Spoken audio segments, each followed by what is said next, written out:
Hello guys, welcome na naman sa ating vlog. So for this video, mayroon tayong vlog.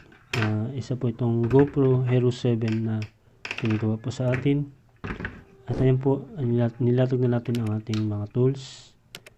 Ayan, at ginamitan natin ng knuckle thinner. At ito na, at simulan na natin ang pagbubukas ng GoPro Hero 7. So yan po ang problema nyo guys. Wala siyang display sa front. Ayan, backlight lang umiilaw. Ayan, nagtatouch naman siya guys, pero wala siyang display. So it's mean LCD lang ang problema niya. Yung touchscreen okay. So ayan, so buksan na natin guys, tanggalin muna natin yung battery at memory kung meron man. So ayan guys, sa loob ng GoPro Hero 7. So gumamit tayo ng metal na manipis. Pero bago ang lahat yan, tanggalin muna natin yung lens cover. Ayan. So pakanan ang ikot. Ayan, counter. Ayan. Ayan. And then gamitan natin ng manipis na metal na stainless pala yan. So binabad ko dun sa lacquer thinner para ang purpose niyan guys, yung pandikit niya dun sa takip ay matunaw o matanggal man lang. So yan, unti-unti natin sungkitin. Tandaanin nyo lang guys, baka madamay nyo yung front back LCD. Ayan. Ayan. Ang ano kasi ng lacquer thinner, matapang yan guys. Kaya niyang palambutin yung pandikit, kaya yan ang ginagamit nyo.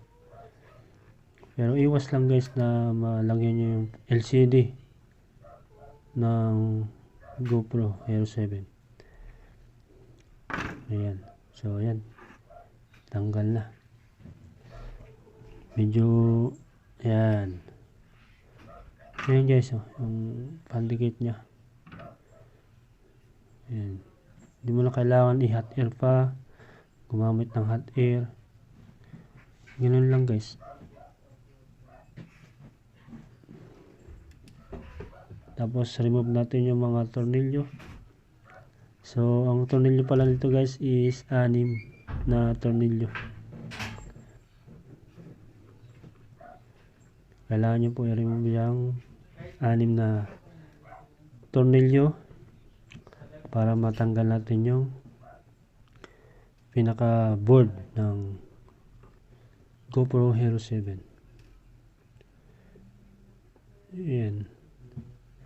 So siya nga pala guys, kung bago pa lang guys sa aking YouTube channel, please subscribe and click notification bell para lagi po tayong updated sa ating vlog na ating ina-upload. So guys, yan na, natanggal na natin yung tornilyo. Iaangat na natin yung pinaka cover nya dun sa back cover ng GoPro. So dandahan lang nyo guys, baka may masungkit kayo na flex or wire.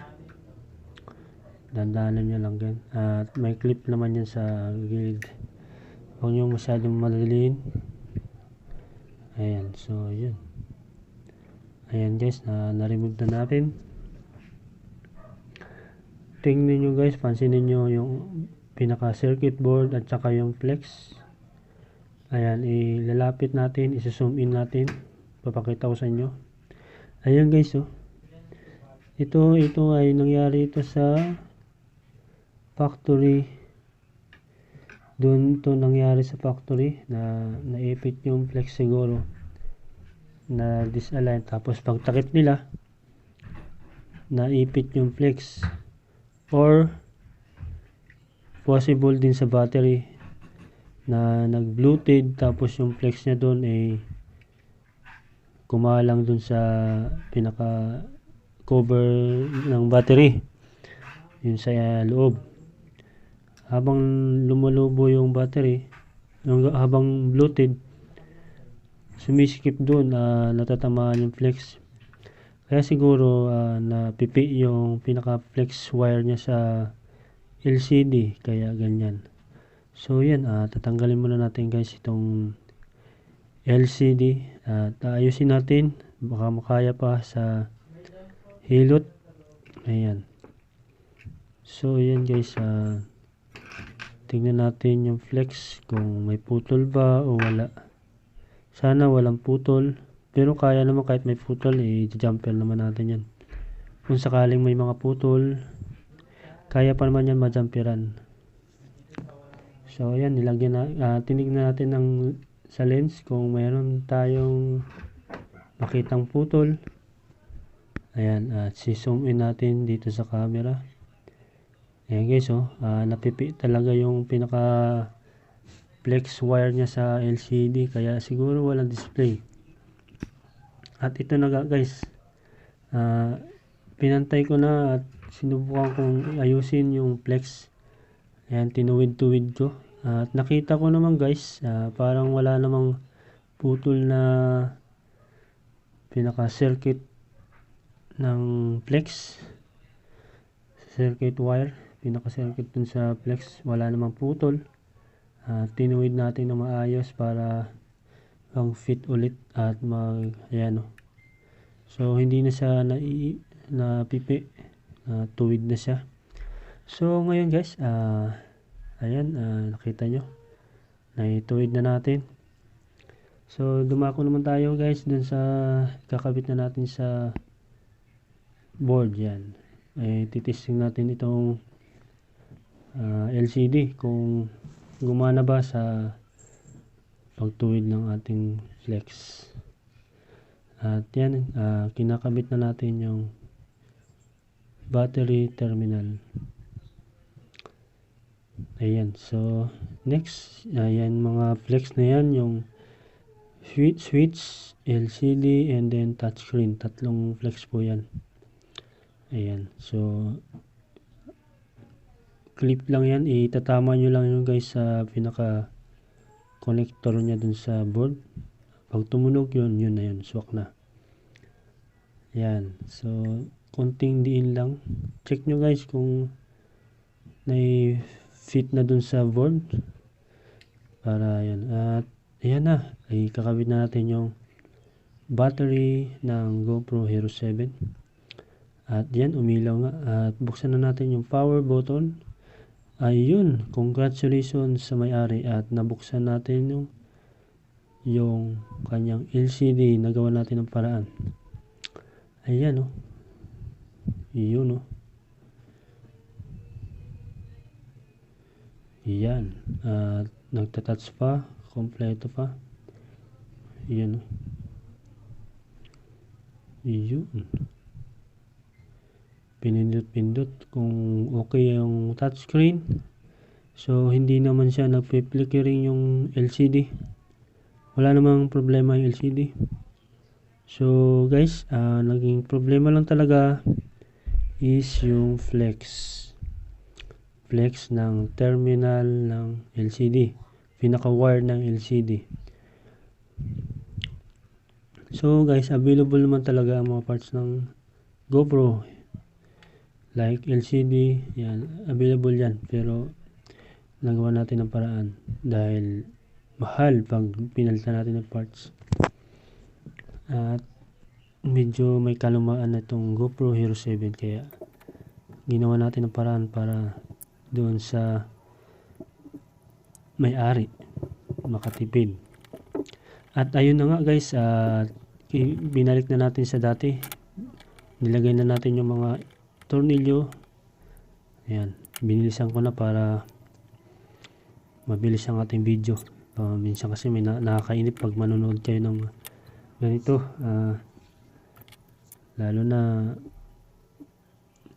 yung iba na inaantok.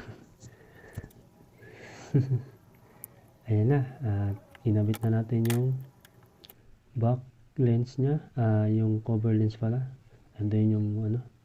So testing natin. Alright, congrats ulit sa may-ari at nagawa natin ng paraan. Ayan. So tingnan natin kung meron o mag-aberya. Ayan, touch. Ayan, touch. Ayan, touch. So okay naman yung touchscreen, and then yung LCD hindi na bumalik sa dati. Hindi na nawala ng display. Ayan, so ngayon testing natin sa memory card kung magre-record ba talaga. Baka mamaya hindi mag-record, ay yan ang problema. Kumuha tayo ng SD. Ang SD nyo guys, huwag kayo gagamit ng mga local na SD card. Kailangan tingnan nyo yung pinaka ng SD card. Dapat mataas yung bit nya. Actually yung aking SD card is 190 MB yata ang speed nya. SanDisk ang tatak ng aking SD card. Ngayon guys, ako nag-record. At yun na nga, at natapos ng ating pag-repair nito sa GoPro Hero 7. So guys, kung mayroon pa kayong mga ganitong mga problem or any problem, gadget or mga cameras and drone, gumagawa din tayo nun.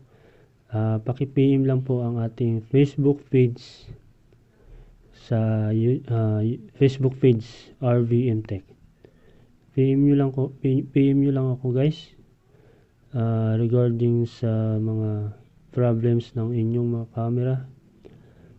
Ayan, so at bigyan natin ng solusyon yan. So yun, dito na nagtatapos ang ating vlog. So maraming salamat guys. God bless and always take care.